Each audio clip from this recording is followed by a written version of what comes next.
তোমরা দেখো এখানে কিছু আমি অ্যাপারেটাস রেখে দিয়েছি, সেখানে আমি প্রথম যে বিকারটা রয়েছে সেখানে কিছুটা সালফাইড যোগ করে দিচ্ছি। এটা সোডিয়াম সালফাইড আছে, এটাই র্যাডিক্যাল হিসাবে নেব।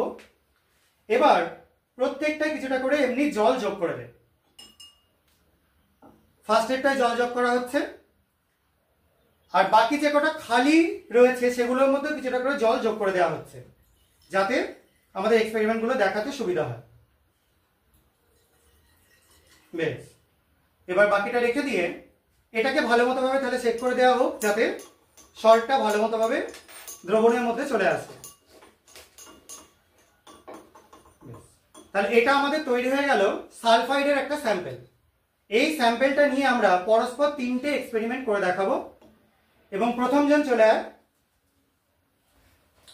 তো এখানে দেখ রয়েছে কি অ্যাসিডিফাইড লেড অ্যাসিডের সলিউশন, এটাকে তুই যোগ করবি এটার মধ্যে। মোটামুটি হাতে করে তোল, আর যোগ কর, আর যোগ কর।